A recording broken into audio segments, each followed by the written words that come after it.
اور اس اطاعت میں صرف یہ اطاعت ہی نہیں آتی کہ وہ کہے کھانا لا دو تو لا کے رکھ دے، اور وہ کہے کہ بازار چلو تو ساتھ چل دے. اس اطاعت میں شوہر کی جسمانی ضرورت پوری کرنے کی اطاعت بھی شامل ہے، جسے بعض اوقات بہت سی پڑھی لکھی خواتین اپنے حق میں ایک ظلم سمجھنے لگتی. ایک دفعہ کہیں میری ملاقات ایک خاتون سے ہوئی، کیمبرج یونیورسٹی سے انہوں نے لاء میں ایم فل کیا تھا. تو مجھ سے کہنے لگی کہ میرا ایک مسئلہ ہے. میں نے کہا بتائیے.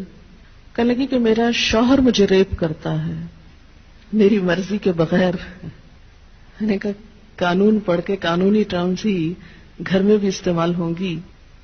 شوہر اور ریپ، میرا تو سر چکرا گیا. یہ بات بہت ڈھکی چھپی ہے لیکن چونکہ دین کا ایک حصہ ہے اس لیے بتانا ضروری ہے. بہت سے گھرانوں میں خرابیاں اور بہت سے گھرانوں میں لڑائیاں اور بدمزاجیوں کی جو روٹ کاز ہے وہ یہاں سے شروع ہوتی ہے، جسے کوئی نہیں کھولتا. نہ کوئی ماں بتاتی ہے، نہ کوئی استاد بتاتا ہے، نہ کوئی اور اچھا مشورہ دیتا ہے کہ اس معاملے میں اللہ نے شوہر کو حق دیا ہے اور عورت پر لازم کیا ہے کہ وہ شوہر کی اطاعت کرے. لیکن جب عورت کا ایک موڈ ہی صرف ریزسٹ کرنے کا بن جائے اور شوہر کو صرف یہ انڈرسٹینڈنگ ہو کہ اس نے تو میری بات ماننی ہی نہیں، تو یہ چیز بہت سی تلخیوں کو جنم دیتی ہے. ایسے میں عورت اور مرد کے مزاج میں چونکہ قدرتی فرق ہے، بعض اوقات شوہر کی جو ڈیمانڈ ہوتی ہے عورت نہیں پوری کر سکتی، یا عورت کا مزاج اس سے مختلف ہے، یا عورت اس کو اپنے لیے ایک مصیبت اور بوجھ سمجھتی ہے، تو بھی اس موقع پر اطاعت کہ اللہ کا حکم ہے، اور اگر میرا دل نہیں بھی چاہ رہا تو میرے رب کی رضا اس میں ہے، مجھے اس سے جزا چاہیے، صرف اپنی مرضی نہیں. آپ دیکھیں کہ جب سے عورت نے اپنے اوپر گھر اور باہر کی دوہری ذمہ داری لی تو اس میں عورت کے لیے اس مقام پر اطاعت شوہر زیادہ مشکل ہو گئی، کیونکہ وہ دن بھر باہر کے کاموں سے اتنی تھکی ہوئی ہے کہ اب وہ اس قابل نہیں کہ شوہر کی بات مان سکے. وہ بے شمار گھر کے علاوہ باہر کی ٹینشنز میں گرفتار ہے، لہذا ایک طرف اپنا گھر خراب کر رہی ہے. ظاہر ایک شوہر کو اگر روز نہ ہی سننی پڑے تو اس کی توجہ لازماً باہر جائے گی، وہ کہیں اور دیکھے گا، ذمہ دار کون ہوگا.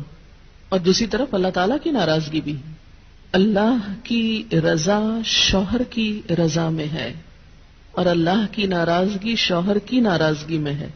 ہاں یہ الگ بات ہے کہ اگر شوہر ناروا زیادتی کرتا ہے اور بالکل بے رحم ہے یا ایسا کوئی مطالبہ کرتا ہے کہ جو ناجائز میں آتا ہے، وہ تو نہیں پورا کرنا. جیسے آپ کو بتایا گیا کہ فطری طریقے کے علاوہ کوئی بھی ایسا طریقہ خواہ وہ شوہر اور بیوی کے درمیان ہی کیوں نہ ہو اسے حرام قرار دیا گیا، چاہے وہ عمل قوم لوط سے ملتا ہو یا اورل سیکس ہو، یہ تو ناجائز ہے ہی. لیکن فطرت کے دائرے میں، اور اس میں بنیادی چیز جو باہم کاؤنٹ کرتی ہے وہ باہم ایک دوسرے کے ساتھ کوآپریٹ کرنا ہے، ایک دوسرے کے مزاج کو سمجھنا ہے اور ایک دوسرے کے ساتھ تعاون ہے. لیکن آپ دیکھیں کہ ہمیشہ آئیڈیل صورتحال نہیں ہوا کرتی، ہر شخص اتنا کنسیڈریٹ نہیں ہوتا.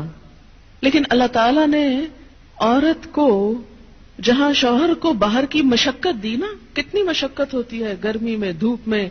مثلاً ہر شخص کا ایئر کنڈیشنڈ آفس تو نہیں ہے کہ وہ وہاں بیٹھ کے کام کر رہا ہے. بہت سے مرد سڑکوں پہ سڑکیں بنا رہے ہیں دھوپ میں کھڑے ہو کر، کچھ کھیتوں میں کام کر رہے ہیں، کٹائیاں کر رہے ہیں فصلوں کی، کوئی اور مکان بنا رہے ہیں، دھوپ میں کام کر رہے ہیں.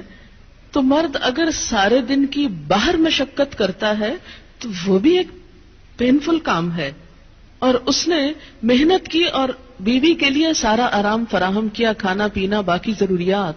اب اگر بیوی کو اس کا مطالبہ پورا کرنے میں تھوڑی تکلیف ہو رہی ہے تو کیا ہوا کہ موڈ نہیں ہے، دل نہیں مان رہا، تو کیا ہوا، نہ صحیح. لیکن اس کے باوجود جو عورت یہ سمجھتی ہے کہ میں اپنے موڈ کے خلاف جا کر بھی اگر اپنے شوہر کو راضی کرتی ہوں تو یہ میرے رب کی رضا حاصل کرنے کا ایک ذریعہ ہے، تو آپ دیکھیں کہ یہ وہ چیز ہے جس کا صلہ آپ کو اللہ دنیا میں دے دے گا، کیونکہ آپ یہاں صرف شوہر کی نہیں اللہ کی بھی اطاعت کر رہی ہیں. کیونکہ ایک مسلمان عورت کو اس کے رب نے یہ حکم دیا ہے. اور اس میں وہ حدیث آپ نے سن رکھی ہوگی اور عورتوں کو سنانے میں بڑی مشکل پیش آتی ہے مجھے ہمیشہ، اور عورتیں ایک دم اوفینڈ ہونے لگتی ہیں. لیکن بات یہ ہے کہ چونکہ اللہ کے رسول صلی اللہ علیہ وسلم نے فرمایا ہے اور ہم ان کا نام سن سن کے روتے ہیں محبت میں اور نعتیں سن سن کے جھومتے ہیں، تو یہ حکم بھی آپ کا مان لینا چاہیے اور اس حدیث کو بھی سن لینا چاہیے اتنی ہی خوشی سے جتنی خوشی سے ایک نعت سنتے ہیں. نبی صلی اللہ علیہ وسلم نے فرمایا جب مرد اپنی بیوی کو اپنے بستر پر بلائے اور وہ نہ آئے تو صبح تک فرشتے اس پر لعنت کرتے ہیں. بخاری کی روایت ہے کتاب النکاح. ٹھیک ہے اس میں کہ اگر بیوی بیمار ہے یا اسے کوئی ایسی تکلیف ہے یا کوئی جینوئن ریزن ہے تو اس میں اللہ تعالیٰ اتنے بے رحم نہیں ہے کہ وہ دیکھ رہے ہیں کہ ایک عورت بخار میں پڑی ہے اور اس کا شوہر اس سے مطالبہ کر رہا ہے اور عورت نے نہیں مانا تو اس پہ لعنت بھجوانی شروع کر دی جائے. نہیں، یہاں ایک نارمل حالات کی بات ہے. ایک عام حالات میں ایک عورت اگر اطاعت نہیں کرتی یا بات نہیں مانتی، اور اسی لیے ایک اور حدیث ہے حضرت ابو ہریرہ کہتے ہیں کہ آپ صلی اللہ علیہ وسلم نے فرمایا اگر عورت کا خاوند اس کے پاس موجود ہو تو وہ اس کی اجازت کے بغیر نفلی روزہ نہ رکھے. تو گویا شوہر کی اطاعت نمبر 1 عام روزمرہ زندگی کے کاموں میں کوآپریشن، اطاعت بمانا کوآپریشن ہے. طوعاً کا مطلب ہوتا ہے خوشی سے کام کرنا. نمبر 2 اس کی خاص ضرورت یا تقاضے کو پورا کرنے میں اطاعت. ہاں، کہاں اطاعت نہیں؟ جب وہ کوئی حرام کام کرنے کو کہے، جب وہ کوئی ناجائز کام کرنے کو کہے، جب وہ اللہ اور اس کے رسول صلی اللہ علیہ وسلم کی مرضی کے خلاف کام کرنے کو کہے. لا طاعت لمخلوق فی معصیت الخالق. مخلوق کی اطاعت جائز نہیں خالق کی نافرمانی میں. اگر اللہ تعالیٰ کسی کام پہ ناراض ہے وہ اطاعت جائز ہے. بہت سی خواتین کو دیکھا ہے جہاں اللہ کی نافرمانی ہو رہی ہے وہاں تو شوہر کی بات بھاگ بھاگ کے مانی جا رہی ہے، اس لیے کہ وہ اپنے نفس کے مطابق ہے نا. آپ سب جانتے ہیں کہاں کہاں.